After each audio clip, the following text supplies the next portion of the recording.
11:05 झाली आहेत. अमृतधारा या कार्यक्रमात ऐकूया प्रतिमा याविषयी स्मिता सोनवणे यांचे विचार. व्यक्तीचे सौंदर्य तिच्या चेहऱ्यात नसते तर तिच्या चारित्र्यात असते आणि चारित्र्याचे प्रतिबिंब म्हणजे तिची प्रतिमा होय. आरसा आपल्याला बाह्य चेहरा दाखवतो, परंतु समाज हा असा आरसा आहे की जो आपल्याला विचारांचे, संस्कारांचे, वर्तनाचे आणि कर्तृत्वाचे प्रतिबिंब दाखवतो. हे प्रतिबिंब म्हणजेच प्रतिमा. प्रतिमा ही केवळ नाव, प्रसिद्धी किंवा बाह्य व्यक्तिमत्व नसून ती व्यक्तीच्या जीवनमूल्यांची, प्रामाणिकपणाची, जबाबदारीची आणि समाजाप्रती असलेल्या बांधिलकीची ओळख असते. धन हरवले तर फारसे काही हरवत नाही, आरोग्य हरवले तर थोडेसे हरवते, पण चारित्र्य आणि प्रतिमा हरवली तर सर्वस्व हरवते. म्हणूनच प्रतिमा ही माणसाची सर्वात मोठी संपत्ती मानली जाते. प्रतिमा हा मानवी जीवन, साहित्य, कला आणि मानसशास्त्र या सर्वच क्षेत्रातील एक अत्यंत महत्त्वाचा आणि व्यापक संकल्पना असलेला विषय आहे. सामान्य भाषेत प्रतिमा म्हणजे एखादे चित्र, मूर्ती किंवा प्रतिबिंब. परंतु विचारांच्या आणि साहित्याच्या विश्वात प्रतिमा म्हणजे केवळ दृश्य रूप नसून मनातील भावभावनांना दिलेलं मूर्त स्वरूप होय. जेव्हा एखादा कवी माझं मन हे पाखरासारखं आहे किंवा तिचे डोळे म्हणजे खोल महासागर असं म्हणतो, तेव्हा तो प्रतिमेचा वापर करत असतो.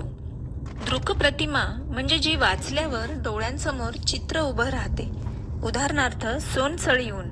श्राव्य प्रतिमा जी ऐकण्याच्या संवेदनांशी जोडलेली असते, उदाहरणार्थ पानांची सळसळ. स्पर्श आणि गंध प्रतिमा या संवेदनांना साद घालणाऱ्या प्रतिमा असतात. प्रत्येक व्यक्तीच्या मनात स्वतःबद्दल आणि इतरांबद्दल एक प्रतिमा असते. आत्मप्रतिमा म्हणजे मी कोण आहे, माझ्या क्षमता काय आहेत, याबद्दल स्वतःच्या मनात असलेली भावना. सकारात्मक आत्मप्रतिमा व्यक्तीला आत्मविश्वासी बनवते. नकारात्मक आत्मप्रतिमा न्यूनगंड निर्माण करते. आज 19 ऑगस्ट जागतिक छायाचित्र दिन आहे. छायाचित्र म्हणजे एखाद्या व्यक्तीचा, निसर्गाचा, घटनेचा किंवा भावनेचा जिवंत ठसा. म्हणूनच म्हटलं जातं की एक छायाचित्र 1000 शब्दांपेक्षा अधिक बोलकं असतं. समाज, राजकारण किंवा व्यावसायिक जगात प्रतिमा निर्माण करणं खूप महत्त्वाचं मानलं जातं. एखादी संस्था, नेता किंवा प्रसिद्ध व्यक्ती समाजासमोर स्वतःला कशी सादर करते यावर तिची सामाजिक प्रतिमा ठरते. प्रतिमेला संवादाचं प्रभावी माध्यम देखील मानलं जातं. कित्येकदा हजारो शब्द जे सांगू शकत नाहीत ते एक प्रतिमा किंवा चित्र सहज स्पष्ट करतं.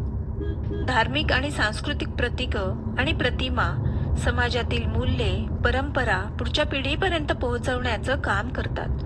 कला आणि कल्पकतेला वाव प्रतिमेमुळे मिळतो. चित्रकला, शिल्पकला, चित्रपट आणि साहित्य या सर्व कलांचे मूळ प्रतिमा निर्माण करण्याच्या क्षमतेतच असते. शिक्षकाची आदर्श प्रतिमा विद्यार्थ्यांना प्रेरणा देते. डॉक्टरची सेवाभावी प्रतिमा रुग्णांमध्ये विश्वास निर्माण करते. न्यायाधीशाची निष्पक्ष प्रतिमा न्यायव्यवस्थेचा पाया असते. सैनिकाची राष्ट्रनिष्ठ प्रतिमा देशवासियांना सुरक्षिततेची भावना देते. प्रतिमा ही कधी पण पदापेक्षा मोठी असते. चांगली प्रतिमा निर्माण करण्यासाठी प्रामाणिकपणा, सचोटी, वेळेचं पालन, नम्रता, शिस्त, कर्तव्यनिष्ठा, सेवाभाव, संयम, सकारात्मक विचार, इतरांचा आदर हे गुण आवश्यक असतात. प्रतिमा ही केवळ बाह्य स्वरूपांचं दर्शन नसून ती मानवी मन, विचार आणि संवेदना यांचं प्रतीक आहे. साहित्याला सौंदर्य प्राप्त करून देणं असो की मानवी व्यक्तिमत्वाला दिशा देणं असो, प्रतिमेचा प्रभाव प्रत्येक टप्प्यावर जाणवतो. संपत्ती, सत्ता, प्रसिद्धी क्षणभंगूर असतात, परंतु उत्तम प्रतिमा आयुष्यभर माणसाबरोबर राहते. नाव कमावणे कठीण असतं, पण नाव खराब करायला एक क्षण पुरतो. म्हणूनच प्रत्येकानं अशी प्रतिमा घडवावी की आपल्या व्यक्तिमत्वाकडे पाहून इतरांना सत्य, प्रामाणिकपणा, शिस्त आणि मानवतेची प्रेरणा मिळावी. श्रोतेहो, अमृतधारा या कार्यक्रमात प्रतिमा याविषयी स्मिता सोनवणे यांचे विचार आपण ऐकलेत. आकाशवाणीचे हे छत्रपती संभाजीनगर केंद्र आहे. श्रोते हो, 6:10 आणि 12 सेकंद झाली आहेत. ऐकूया स्वरांजली हा भक्ती संगीताचा कार्यक्रम.